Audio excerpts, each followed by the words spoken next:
Let's continue on with the readings from the remaining authors who are nominated for the traditional Trillium Book Award, le Prix Littéraire Trillium.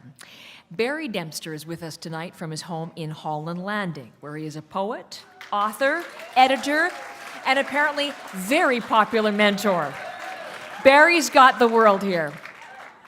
Barry has twice been nominated for the Governor-General's Literary Award, and in 2010 he was a finalist for the Ontario Premier's Award for Excellence in the Arts. He's a prodigious writer, with 14 poetry collections, 2 novels, 2 volumes of short stories, and a children's book to his credit. In his spare time, he's acquisitions editor for Brick Books. His latest work is called The Outside World. It's a dark and engaging coming-of-age story set in a Toronto suburb in 1966. To read from it, let's hear from you again. The crowd supporting Mr. Barry Dempster.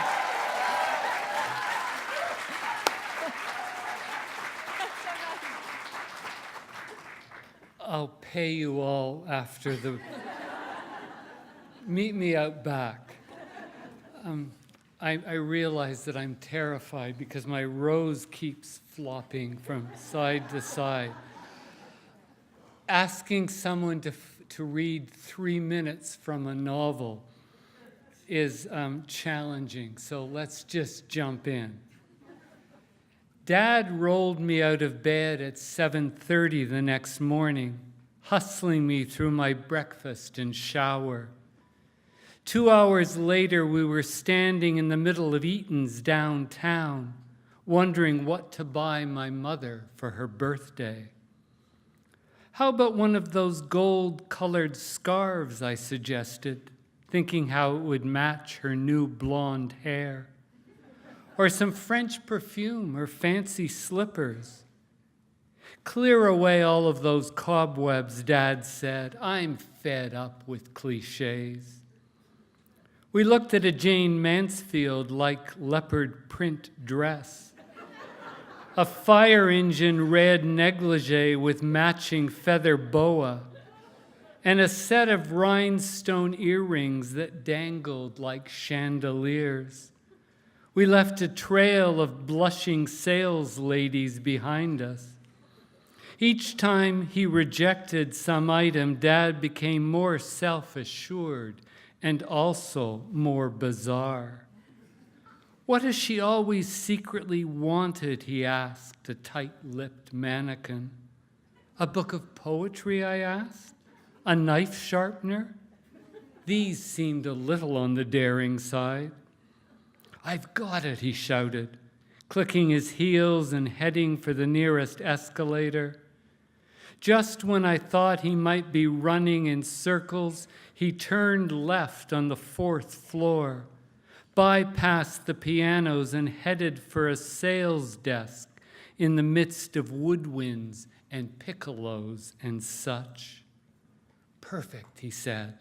Absolutely perfect. I should have thought of this years ago. A clarinet? No, sir, an accordion. And I want the best.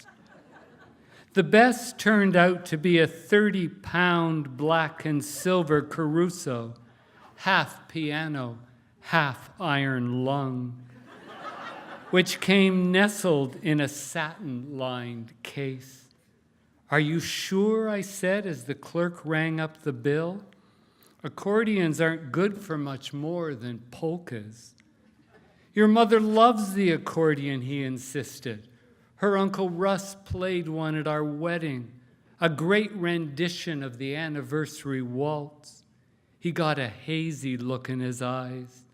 She said it sounded like every instrument in the world rolled into one.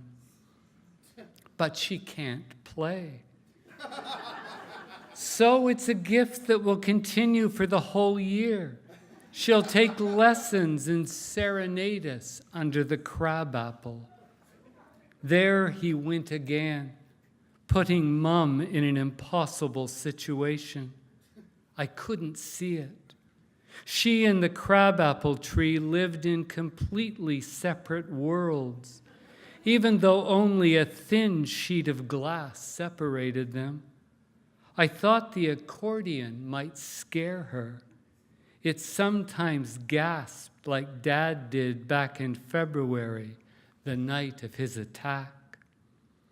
As he was unable to carry the accordion on account of his bad heart, I had to be the muscle man, stumbling through Eaton's with a 30-pound beast banging against my shins. Thank you very much.